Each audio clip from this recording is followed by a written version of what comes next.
It is 7 in the morning.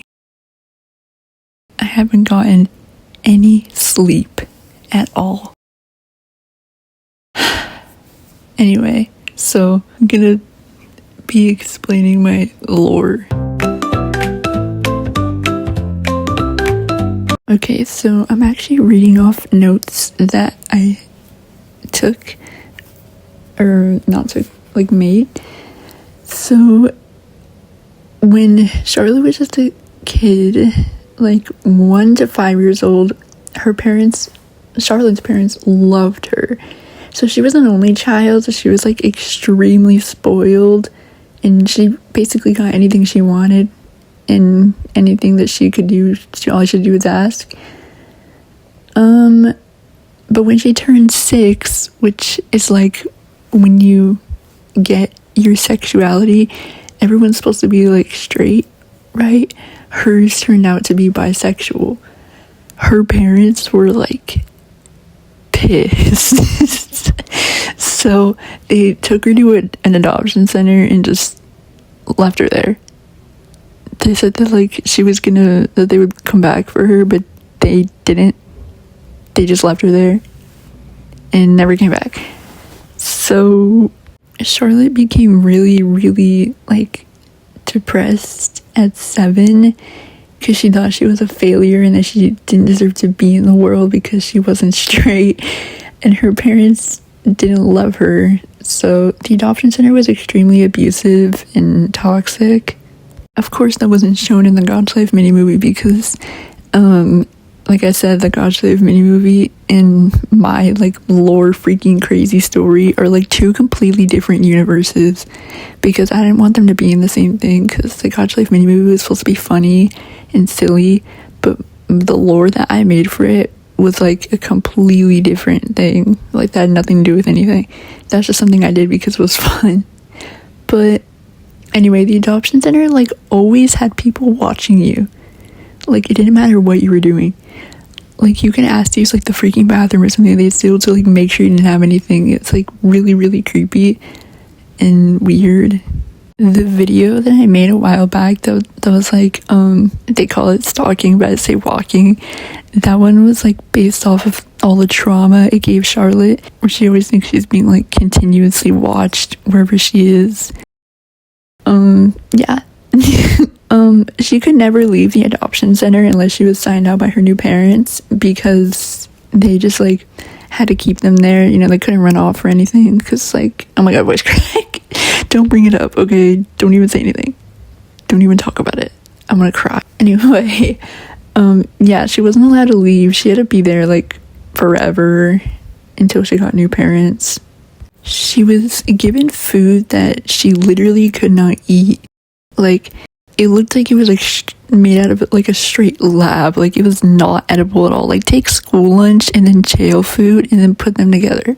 That's literally what it was. So obviously she wasn't going to eat that because she couldn't eat it. Like half of the food inside of the food that she was given was like moldy. So yeah, she wasn't going to eat that, obviously. She eventually got an eating disorder because she wouldn't eat often. Some of the kids in the adoption center, okay, the whole adoption center thing and the kids inside of it isn't fully developed. I haven't even made background characters for 90% of this plot. This plot isn't even finished. I'm literally gonna go crazy. Okay, don't bring it up. I'm gonna jump you. So anyway, some of the kids in the adoption center would like give her snacks, which I don't actually know how they got them, because like I said, look, none of this is developed. Okay, shut up. Anyway, so she was given like snacks like goldfish and like pudding and things like that from other kids, but she would always reject it because she didn't want to eat anything. The adoption center decides you're good enough when you turn 16, so they let you transfer to like an actual high school by that time. So that's how Charlotte transferred, and she could leave the adoption center anytime she wanted now, since she was like technically was able to drive. Well, you can't drive alone until you're like 18, but you know what I'm trying to say. So she could leave the adoption center, but she had to be back at like 10:25, yeah, like PM, like around there. So, you know, she couldn't go past curfew or she would like get in trouble with no food. So that's when like when she was at that high school, obviously that's when she gave her powerful "it's okay to be gay" speech. And yeah, she realized that she didn't need the adoption center anymore and that she could live on her own, so she just ran away and never came back.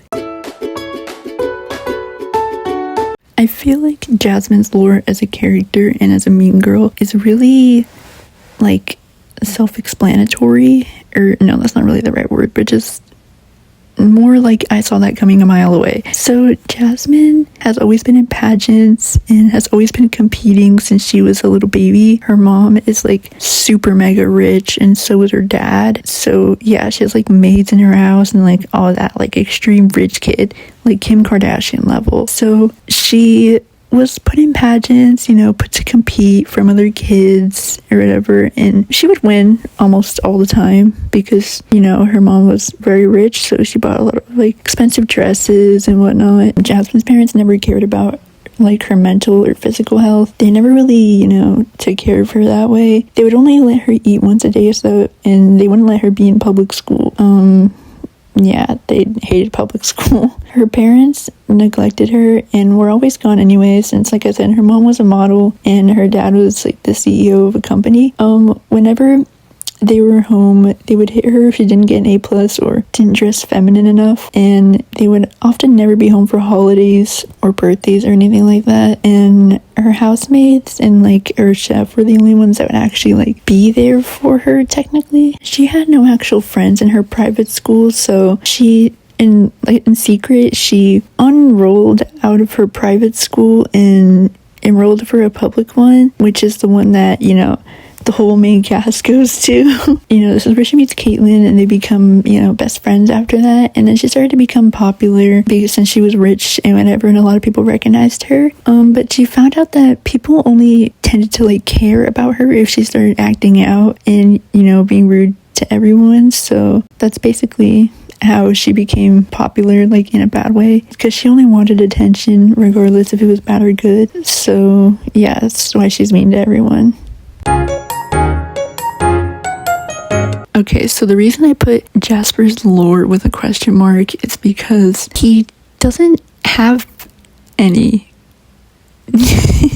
Okay, it's not like, oh, I couldn't think of anything to make. It's more of just he doesn't need it. I need at least one happy character in every single story, or else I feel like it's really, like, stupid because, you know, everyone's sad and depressed. But the only thing that, you know, Jasper has going wrong for him is when the story progresses, but that's not even like family lies. He has no background lore is what I'm trying to say. When everything starts to go wrong, it's because when he's like around his friends or whatever, that's when stuff actually goes wrong, or there's like issues, as seen in the God's Life mini movie where, you know, like Jasmine's like trying to drown Charlotte for some reason and then he has to like yell at her stuff. That's the only time things have actually gone wrong for him. Other than that, he had a really happy life. Like, his parents love him, he has good grades, but like, yeah, other than that, there's like nothing wrong. Oh my gosh, okay. My freaking son, Jaden. Oh, by the way, if you're wondering why I haven't said any of their last names, because I don't have any for them. I was thinking about it, but I didn't go through with it because I don't know why, I just didn't feel like it. But I'll have to make it eventually because they can't just like go their whole life with no last name. Anyway. Yeah, I finally get to talk about my son. So the easiest way to sum it all up, and he's like the most depressed and abused out of all of them, because, you know, I love having depressed characters that hate their life. Okay, so when Jaden was 6, yes, I know, okay, everything bad happens when they turn 6 years old. Okay, shut up. Like I said, the story is bad, and I haven't, like, finished the plot. I'm not even, like, 10% through, so okay, just shut up, don't even say anything. I literally will come to your house. Anyway, so Jaden, I don't know if he turned 6 years old or is 6 years old. Okay, just shut up. Like I said, I'm not done. Okay, I'm bad at making stories. Anyway, his parents divorced at 6 because they were always arguing over literally everything. Like, it didn't matter what was going on, they were just always arguing for literally no freaking reason. And then Jaden's like dad just decided to hit his mom, not like slapping, like literally hit her. And so yeah, that's why they divorced or whatever. Unfortunately, she didn't get all the money. She only got like enough to live in an apartment, and Jaden's dad had the house or whatever, you know. Anyway, so his stupid dad, who I want to kill, basically got a new girlfriend, and you know, Jaden's dad would like abuse him and neglect him almost every single day. Yeah, sorry, I'm just like reading the notes and I'm trying to think of how to word this. Anyway, so Jaden called CPS on his own parents. They didn't do anything about it because they just claimed that he was like lying or whatever. So they just like let him stay there. His dad kept hitting him when his parents divorced because his dad freaking hates him for some reason. Then he ran away when he was 13, but he only got away for like 7 days because his parents, or not his parents, my bad, the cops like found him and then like took him back. And so obviously it just got worse from there. So he was like hit and abused more frequently because he tried to run away. When he went to his mom's apartment for the weekend, he decided to tell his mom like everything that was going on. His mom never said that she loved him but didn't hit him or anything like that. She was just kind of like neglectful, if anything. But anyway, when Jaden turned 12, that's when he told his mom everything that was happening. His mom believed him, but she couldn't go to court for it because she didn't have any money, like I said, because, you know, she didn't basically get any from his stupid dad, who I want to kill. Yeah, so like that sucked. So one day when, you know, he was just at home, he was like, man, I really like guys more, I like girls. I'm pretty sure I'm gay. So, cause, you know, he's like stupid and like, you know, dumb. He told his dad, and his dad started beating him up. So I'm just laughing because I'm telling this story so casually and he's like getting jumped. Yeah, so, you know, he got abused more after that because being gay, I guess, in this neighborhood is like the worst thing ever.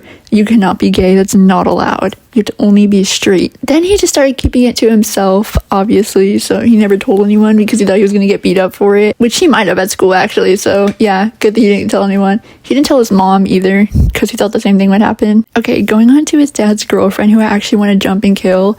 I already said that for his dad. Okay, whatever. You know what I'm trying to say. Basically, like, how do I say this without getting demonetized?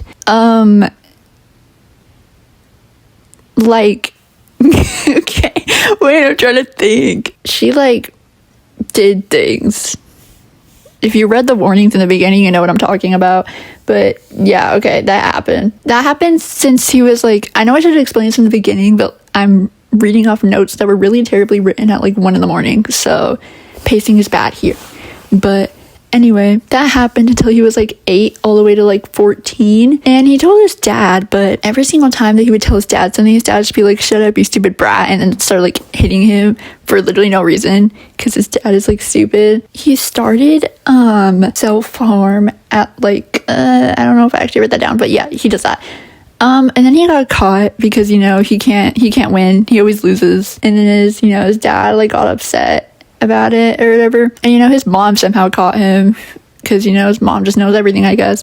His mom got mad, but, you know, she didn't do anything. But anyway, when he was 14, you know, he started high school like any normal kid, and then he met Jasper in his science class because they sat next to each other, and, you know, they just became really good friends. During like the middle of the school year, when Jaden was like 15, he started like getting a crush on Jasper because, you know, he's freaking gay. You know, we hate gay people here. It sucks. Imagine being gay. Lol. Anyway, since it was an all straight school, obviously he didn't tell anyone that. And then, you know, that's when like Charlotte transferred when they turned 16, obviously, because, you know, I'm trying to make the lore stay progressive here. And then Jasper started liking Charlotte, and then Jaden was like, oh man, damn, that sucks. Anyway, so until the end of the school year, remember when like Charlotte was like, oh, it's okay to be gay, and then the whole school was like, yeah, and then everyone just automatically turns gay. Yeah, that's when like a week after that, that's when Jasper's like came up to Jaden and was like, yo, I like you, and then they like got together because I'm really original. Yeah, but that didn't get rid of any of the abuse. Anyway, so Jaden only told Jasper very small information about what happened in his house, like kind of like told like a quick story and not like explained everything to him. Anyway, Jaden obviously, like, eventually, after, you know, the relationship, like, lasted longer, he then explained everything and how he didn't want to be at his house anymore or whatever. You know, since Jasper's family is so freaking supportive or whatever, he was just like, hey, why don't you just, like, run away to my house or something? And Jaden was like, oh my god, why didn't I think of that before? And then he ran away, and now he lives with Jasper, and yeah, that's it. So, Eleanor's lore. It's not gonna be that good, because like I said, I don't have anything developed, and I haven't, like... Okay, so Eleanor, Peyton, Lily, and Caitlin, oh my god, they literally all end with it, and... But anyway, their lore isn't, like, fully finished, just because I don't really, like, I don't have any ideas. So their lore is gonna be very, like, basic. Especially Lily's. So, anyway, Eleanor's lore is, I wouldn't say, like, similar to what happened to Jaden, but they're good friends because they feel like they can, like, open up to each other or whatever. Eleanor is very, like, closed off, introvert, doesn't like to talk to anyone except for Peyton. She wasn't, like, abused or anything like that. She was just bullied a lot. So that's why she doesn't like to talk to people or like to open up to people or anything like that. I wouldn't say her family is the greatest, but they don't hit her or, you know, abuse her or anything like that. They're just kind of distant. Like, they'll, like, if she asks a question, like, they'll answer. If she asks for something, they'll give it to her. But not very, like, caring, I guess. Yeah, she's just very closed off because she was, like, bullied a lot. You know, she's just a little poor thing. She started getting bullied in 4th grade for not dressing as feminine, more like masculine, you know, tomboyish, because that's basically what she is. And she would get bullied for that constantly, especially in middle school. I think it was the worst in middle school for her than it was any other year. But then she met Peyton in high school, and then they became really good friends, and yeah. I know right off the bat that Lily is going to be the easiest one to talk about because she basically just has my lore. So Lily is like a super tryhard when it comes to her grades. She tries her best to get everything done and tries her best to get 4.0 on absolutely every single grade ever. The worst grade I think Lily has ever gotten in high school has to be like a B, like a B+. That's like the worst grade that Lily's ever gotten, and she crashed out over it. Lily makes sure that her work is done, turned in, and complete. Her parents want her to go to a super good college like Harvard or, you know, colleges like that. Hard to get into and hard to pass. Lily has always been pushed her entire life to be the absolute best, get first place, and nothing lower than that. Because her parents told her that if she is not good enough, then she's not going to be good enough in life. So Lily tries her hardest to, you know, get those good grades and do good in school, so that way she can impress her parents and inherit her parents' business after they die. That's why in the Couch Life mini movie, Lily is always seen to never be around in any activities ever, and she's like never around the group at all. She's friends with everyone there, but she doesn't talk to anyone there most of the time because she's always too busy with, you know, work and school and whatever. And I'm pretty sure her and Peyton are the only ones in the group with an actual job. Yeah, but even though Lily focuses on her grades a lot, she's still also like, she's like an extreme pushover. She loves people pleasing. If Peyton was to ask her like, hey, do you want to go to the mall this weekend? She would be like, oh, I'm sorry, I can't. I really can't. I'm really sorry. And she would just like keep apologizing over and over again. She often tries to give into it, like, okay, I'll go, but, you know, she gets scolded by her parents if she tries to go anyway, so she can't. After she can't go, she'll, like, buy something from the store and then give it to them and be like, oh, this is my apology for not going. So, yeah, that's Lily. I just want you guys to know that it is 3:54 at the time of recording this audio, and I started this whole, like, thing at 7 in the morning. So I just want you to know how long this has taken me to edit and freaking voice act over. So just know that you guys better freaking like and subscribe. I don't care if it's self-promotion. I've been here long enough and I can't do this anymore. Anyway, Peyton's lore.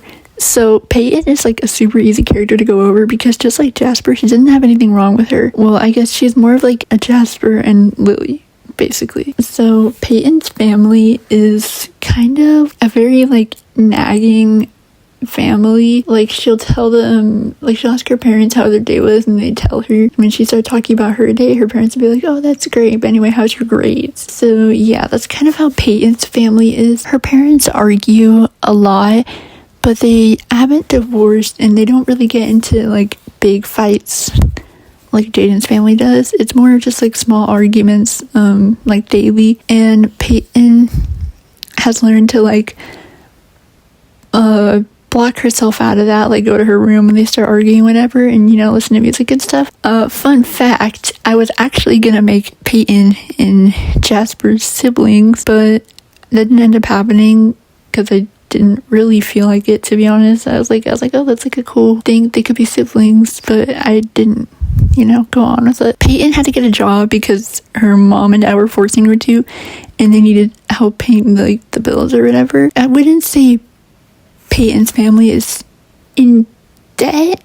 They just like, they don't spend their money reasonably like they should. Her dad drinks a lot and her mom goes shopping or whatever, so most of the time the only thing that she really eats in her house is like ramen and stuff like that. But yeah, I wouldn't say her family's abusive, just like kind of annoying. That's it. My gosh, it's almost 2026. Okay, anyway, so Caitlin's lore is, I wouldn't say similar to Jasmine, but she's really close friends to Jasmine since Jasmine was the first person that talked to her in the beginning of high school, so they became really good friends after that. Caitlin dresses really, really expensive and rich, although her parents are not. She lives in an apartment and wouldn't say poor, but definitely not middle class, more lower class, so I guess poor in a way. You know what I'm trying to say. Caitlin's a huge sheep and she follows like anything that Jasmine tells her to do. She's just like the second queen bee, basically. She's just a little tag along for Jasmine, to be honest. She never really had need to make fun of people. She only does it just so she can get over the fact that her parents don't have a lot of money. Her dressing like rich and making fun of people made her feel better about that, so that's why she's like mean and whatever. Caitlin's parents are divorced, but they divorced before Caitlin was even born, so she just lives with her mom. She doesn't know who her dad is. Her mom loves her a lot. Her mom really loves her. Like, her mom cares a lot about her, but her mom doesn't know that outside of home, Caitlin is a huge, really, really rude person. Although she doesn't want to be. It's just something that Jasmine told her to do. But, yeah, that's Caitlin lore. Okay, I think I'm finally done with this freaking 23-minute long video of me just talking about my lore. Yeah, I think that's gonna be it because I already talked about the character's lore, but if you guys want like a plot explanation or something, I'll make a video about that. Just tell me that you want it. I'll literally just make it. Anyway, yeah, okay, bye.